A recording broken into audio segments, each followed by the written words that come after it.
완도와 더불어 함께하는 완도 주사랑교회. 오늘 우리에게 주신 하나님의 말씀은 에스겔 27장 26절부터 36절까지의 말씀입니다. 에스겔 27장 26절부터 36절까지입니다.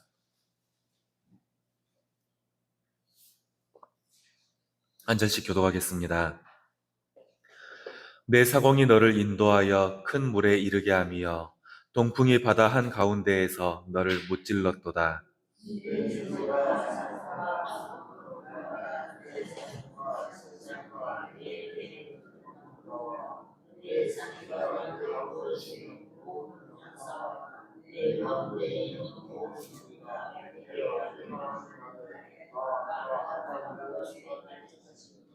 내 선장이 부르짖는 소리에 물결이 흔들리리로다.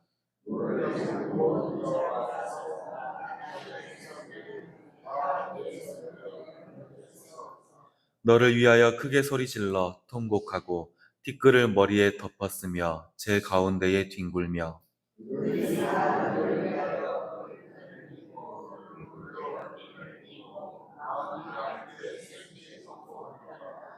그들이 통곡할 때에 너를 위하여 슬픈 노래를 불러 애도하여 말하기를 두로와 같이 바다 가운데에서 적막한 자 누구인고.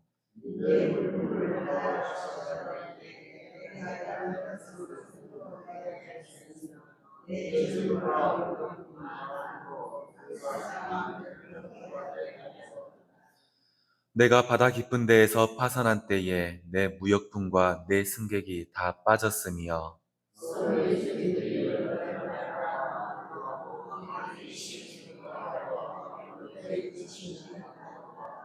함께 읽겠습니다. 많은 민족의 상인들이 다 너를 비웃으며 내가 공포의 대상이 되고 내가 영원히 다시 잊지 못하리라 하셨느니라. 아멘. 오늘도 주님의 말씀으로 하루를 시작하는 우리 성도님들께 주님께서 주시는 은혜가 더해지기를 소망합니다. 오늘 말씀은 저번 주에 이어서 두로의 심판에 관한 하나님의 말씀입니다. 예루살렘의 멸망을 즐거워했던 두로에 대한 그 하나님의 심판, 이게 오늘 말씀에서도 이어지는 것입니다. 그런데 역사적으로 보면 두로는 참 재미있는 지역이었습니다. 완도 음만한 섬이 하나 있었는데 이 섬이 굉장히 유용했거든요. 우선 본토에서 섬까지의 거리가 완도대교보다 조금 더 먼 수준이었습니다. 그래서 두로 사람들은 전쟁이 나거나 무슨 일만 있으면 무조건 배를 타고 이 섬으로 들어갔다고 합니다. 배만 있으면 이 섬 자체가 천혜의 요새가 되어 주었던 겁니다. 그런데 이 섬이 유용한 이유는 더 있었습니다. 바닷길이 너무 잘 만들어져 있어서 이집트에서 배를 타고 오더라도 여기가 관문이 되었습니다. 무조건 이 섬으로 올 수밖에 없었대요. 또 그리스에서 배를 타고 오더라도 이 섬이 지중해로 들어가는 입구가 되었답니다. 그러니까 이 지역 자체가 이 섬 하나 때문에 모든 무역의 중심지가 되었던 겁니다. 이 작은 섬 하나 때문에 두로는 천혜의 요새였고 바다 무역을 한 손에 거머쥔 무역의 중심이었습니다. 오늘 말씀을 보면 두로를 상선으로 비유하는데 정말 이게 딱 맞는 비유였습니다. 바다에 누구보다 익숙하고 바다를 통해 거대한 부를 축적했던 것을 보면 정말 그런 부분에서는 탁월한 지역이었습니다. 그런데 이 두로가 멸망하게 되는 장소는 바다 한가운데였습니다. 하나님께서 보여주시는 역사 속에서 두로가 쌓아 올렸던 것들이 얼마나 허망한 것인지를 오늘 말씀 속에서 보여주는 겁니다. 두로는 바다에 익숙했고 바다를 통해 부를 축적했으며 세상적인 평안함을 추구하는 도시였습니다. 하지만 이런 것들은 결국 하나님 앞에서 무너지게 되었습니다. 하나님께서 심판으로 역사하실 때에 하나님이 없던 거대한 상선은 결국 난파를 당했고 애통만 남겼을 뿐입니다. 오늘은 두로라는 거대한 상선이 난파당하는 장면 속에서 하나님의 백성이 된 성도들은 어떤 것을 경계하며 살아가야 되는지에 대해서 함께 나누겠습니다. 첫 번째입니다. 성도는 익숙함 앞에서 경계해야 합니다. 두로는 바다를 두려워하지 않았습니다. 오히려 바다를 자기들의 요새로 삼을 만큼 익숙해 했고 또 마음의 자랑거리로 삼았습니다. 하지만 이 익숙함이 두로를 더 깊은 바다로, 더 위험한 곳으로 이끌었습니다. 그 결과로 두로는 결국 난파당하게 되죠. 오늘 말씀 26절을 함께 읽겠습니다. 시작. 내 사공이 너를 인도하여 큰 물에 이르게 하며 동풍이 바다 한가운데에서 너를 물리쳤도다. 아멘. 때로는 익숙함이라는 것이 교만함을 가져옵니다. 동풍은 분명히 하나님께서 사용한 도구였습니다. 이 동풍 때문에 두로라는 상선은 난파당하게 되었습니다. 하지만 그것에 앞서서 이 두로를 무찔렀던 것은, 이 두로를 무너뜨렸던 것은 두로의 교만함이었습니다. 바다에 익숙했고 이미 충분히 잘 알고 있다, 그렇게 생각하는 마음이 이들을 되돌릴 수 없는 깊은 바다로 이끌었던 것입니다. 결국 하나님의 심판 앞에서 교만이라는 마음이 멸망을 불러온 것입니다. 이 말씀은 두로만의 이야기가 아닙니다. 우리도 내가 잘하는 영역, 내가 익숙하고 내가 잘 알고 있다라고 생각하는 영역에서 방심을 하게 되어 있습니다. 내가 서 있는 그 자리에서 내가 맡은 역할에 대해서만큼은 꼼꼼하고 주의 깊게 돌아봐야 되는 게 분명한데, 그럼에도 익숙함에 속아서 파국을 맞이하게 되는 경우가 종종 있는 것입니다. 그러면 신앙의 자리에선 또 어떨까요? 오랜 시간 신앙생활을 한 성도가 신앙의 영역에서 익숙해지고 교만해지는 모습, 우리는 이런 모습을 종종 보게 됩니다. 또 뛰어난 능력을 가진 사람이, 뛰어난 은사를 갖고 있는 사람이 오히려 그 능력과 은사에 기대서 교만해지다가 좌절하게 되는 경우를 우리는 보게 됩니다. 익숙함에 속아서 교만함의 덫에 걸리고 마는 겁니다. 우리는 내가 자신이 있는 영역일수록, 내가 가장 익숙하고 나에게 친밀한 영역일수록 하나님을 의지해야 할 것입니다. 특히 신앙생활 속에서 더 그렇습니다. 내가 아는 것이 많고 내가 가진 능력이 특출나다, 이런 생각이 있다 할지라도 성도는 겸손한 마음으로 그것들을 살피고 하나님의 인도하심을 구해야 하는 겁니다. 오늘 하루의 시간 속에서 우리가 익숙한 것들을 만나고 내가 잘하는 영역이라 할지라도, 또 신앙의 자리에서 내가 오랫동안 신앙생활을 해왔다 할지라도 먼저 하나님을 의지하고 겸손히 의뢰하는 저와 성도님들 되시기를 소망합니다. 두 번째입니다. 성도는 하나님 없이 이룬 것들을 경계해야 합니다. 두로는 분명히 많은 것들을 쥐고 있었습니다. 하지만 하나님이 사용하신 동풍 앞에서 이 모든 것들은 허망하게 사라질 뿐이었습니다. 27절의 말씀을 함께 읽겠습니다. 시작. 내 재물과 상품과 바꾼 물건과 내 사공과 선장과 내 배의 틈을 막는 자와 내 상인과 내 가운데에 있는 모든 용사와 내 가운데에 있는 모든 무리가 내가 패망하는 날에 다 바다 한가운데에 빠질 것임이여. 아멘. 많은 재물, 그리고 앞으로의 성공을 보장하는 수많은 물건들과 또 그 성공을 도울 수 있는 수많은 사람들, 이 모든 것들이 하나님의 심판 앞에서 모두 바다에 빠지고 말았습니다. 그리고 남은 것은 물결을 흔드는 선장의 허망한 외침뿐이었습니다. 28절의 말씀을 함께 보겠습니다. 시작. 내 선장이 부르짖는 소리에 물결이 흔들리리로다. 아멘. 하나님 없이 이룬 번영은 이렇게 공허함만 남길 뿐입니다. 두로의 침몰 소식을 들은 사공들은 배에서 내려서 땅에서 울고 재에서 뒹굴을 뿐이었습니다. 두로를 위해서 머리를 밀고 굵은 배를 두르면서 애가를 불렀습니다. 한때 지중해를 가득 채웠던 두로의 번영이 이제는 바뀌어서 애통만 남길 뿐인 겁니다. 오늘 말씀 31절과 32절을 함께 읽겠습니다. 시작. 그들이 다 너를 위하여 머리털을 밀고 굵은 배로 띠를 띠고 마음이 아프게 슬피 통곡하리로다. 그들이 통곡할 때에 너를 위하여 슬픈 노래를 불러 애도하여 말하기를 두로와 같이 바다 가운데서 적막한 자 누구인고. 아멘. 우리는 종종 하나님 없이 성공한 사람들을 보면서 혼란을 느낄 때가 있습니다. 분명히 악한 것을 택하고 하나님의 뜻과 반대되는 선택으로 많은 이익을 얻는데 어떻게 저렇게 잘 살 수가 있지?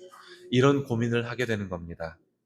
그럼에도 불구하고 이런 사람들이 이렇다 할 고난이나 괴로움이 없이 승승장구를 하는 모습을 보게 되면 내가 오히려 잘못하고 있는 건가? 내가 하나님을 믿고 하나님의 뜻대로 살아가는 것이 오히려 어리석은 일인 것인가? 이런 의구심마저 들게 만들 때가 있습니다. 하지만 오늘 말씀 속에 두로는 분명히 보여줍니다.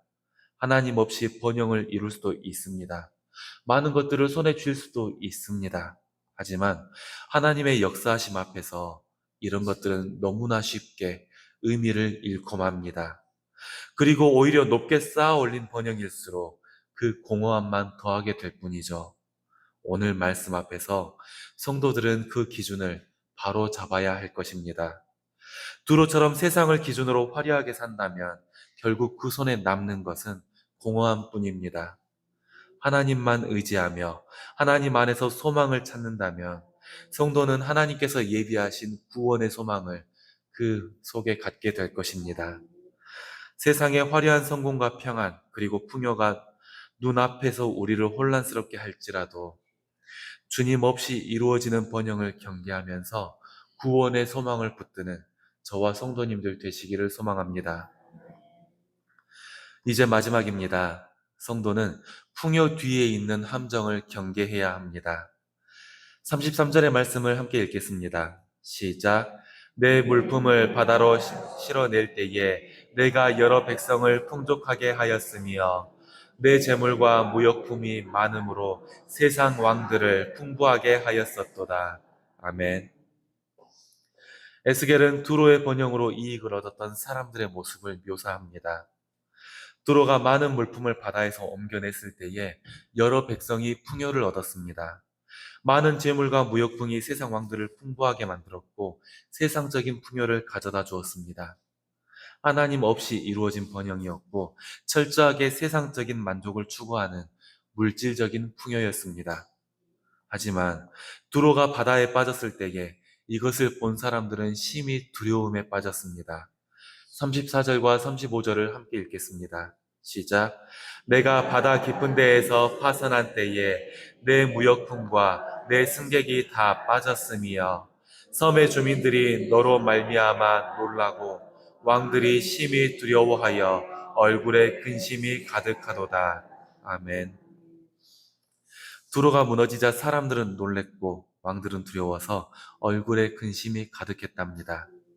절대로 무너지지 않을 것 같았던 이 두로가 너무나 허망하게 무너지니까 두려움을 느끼게 되었던 겁니다. 많은 것을 가지고 있고 그 손에 쥔 것이 많아서 평안을 누리고 있는데 그래서 도저히 멸망할 거라고는 생각이 되지 않았는데 너무나 허망하게 무너졌다라는 겁니다. 화려했던 번영의 끝이 이렇게 허망하고 처참할 수 있다라는 것, 이 모습에 사람들은 할 말을 잃었을 것입니다. 에스겔이 말하는 이 모습은 현대를 살아가는 우리에게도 분명히 하나의 경고가 됩니다. 평안하고 안전한 삶의 환경에서 우리는 이 삶이 영원할 것이다. 지금처럼 계속 평안할 수 있고 우리가 하나님 안에서 이렇게 평온할 수 있을 것이다. 이렇게 착각 속에 살기가 너무 쉽기 때문입니다. 당장 우리는 더우면 에어컨을 켜면 되고요. 먹을 것이 많으면 돈 얼마라도 들고 마트에 가면 됩니다. 분명히 세계 이곳저곳에서 또 우리의 날씨만 보더라도 이거 이상한데? 이런 생각을 갖고 경각심을 갖게 만드는데도 지금 우리가 누리고 있는 평안이 경각심을 자꾸 무뎌지게 만드는 겁니다. 당장 안전해 보이는 것들도 하나님이 없다면, 그리고 그 하나님의 뜻에 맞는 노력이 없다면 결국 끔찍한 결말이 기다리고 있는데 너무나 쉽게 경각심을 잃고 평안에 빠지고 마는 것입니다. 지금 우리가 누리고 있는 이 평안, 지금 우리가 살아가고 있는 이 시간이 철저하게 하나님께서 주신 은혜의 시간이라는 것을 늘 기억하시기를 바랍니다. 그리고 세상이 주는 풍요, 세상이 주는 안락함에 속아서 오늘 우리가 주님의 뜻 안에 이루어 가야 할 것들, 우리가 주님의 뜻 안에서 노력해야 할 것들을 잊어서는 안 될 것입니다. 오늘의 시간은 주님께서 우리에게 은혜로 베풀어 주신 시간이고, 그 시간 안에서 성도된 우리는 하나님의 뜻을 이루는 삶을 살아야 하는 것입니다. 사랑하는 성도 여러분, 오늘 본문은 하나님이 익숙함 속에 교만을 심판하는 분이시며 그분을 떠난 화려함이 얼마나 비참한 끝을 맞이하게 되는지를 보여주는 장면입니다. 두로의 침몰은 자기의 능력과 번영에 안주하며 하나님을 잊은 모든 삶에 대한 경고입니다. 또 하나님을 의지하며 살면서도 하나님의 뜻을 외면하며 평안에 빠진 사람들을 향한 하나님의 경고입니다. 하나님은 분명히 많은 것들을 주시며 많은 은혜를 베푸십니다. 또 성도를 평안하게 붙드시며 그 삶 속에서 분명히 좋은 곳으로 채워가실 좋은 분이십니다. 하지만 성도는 그 평안함에 빠져서, 그 익숙함에 빠져서 경계를 잊어서는 안 될 것입니다. 가장 자신 있는 영역에서 방심하지 말고 겸손히 주님의 인도를 구하시기를 바랍니다. 하나님께서는 겸손히 그분을 의지하며 순종하는 마음을 기뻐하십니다. 그리고 하나님의 뜻을 찾아가며 노력하는 성도들의 걸음을 분명히 인도하여 주실 것입니다. 오늘 하루의 삶을 살아갈 때에도 주님께서 우리에게 주신 은혜를 기억하면서 겸손으로 그분 앞에 서는, 그리고 그분의 뜻을 이루는 저와 성도님들 되시기를 소망합니다. 기도하겠습니다. 하나님 아버지 감사합니다. 오늘 또 주님께서 주신 은혜가 있어서 우리는 또 하루의 삶을 허락받습니다. 주님, 우리가 오늘의 삶을 살아갈 때에 익숙함에 속아서 교만한 마음을 품지 않게 하시옵소서. 때로는 나의 능력, 내가 해온 것들 때문에 주님 앞에 교만해질 때가 있었음을 회개하오니 주님께서 이 마음을 돌리시고 겸손으로 주님 앞에 서게 하여 주시옵소서. 또 주님 없이 이룬 것들이 있었는지를 돌아봅니다. 이 세상의 주권은 주님께 있고 주님께서 역사하시는 것 외에는 모두 공허함만 남길 뿐이라는 것을 고백합니다. 주님, 오늘 하루의 삶을 살아갈 때에도 오직 주님께 소망을 두고 주님의 뜻을 이루어가는 성도가 되게 하시옵소서.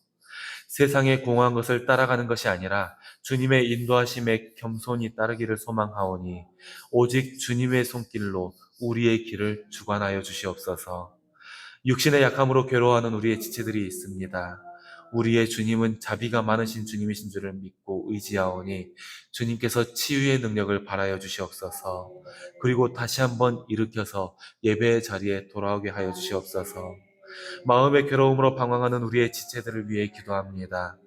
우리 주님만이 우리 삶을 굳게 세우시며 그 마음의 기둥이 되어줄 수 있음을 고백하오니 주님께서 그 삶들을 살피시고 굳게 세워주시옵소서. 주님께서 다시 세우시고 함께 예배드리게 하실 것을 소망하며 예수님의 이름으로 기도드립니다. 아멘.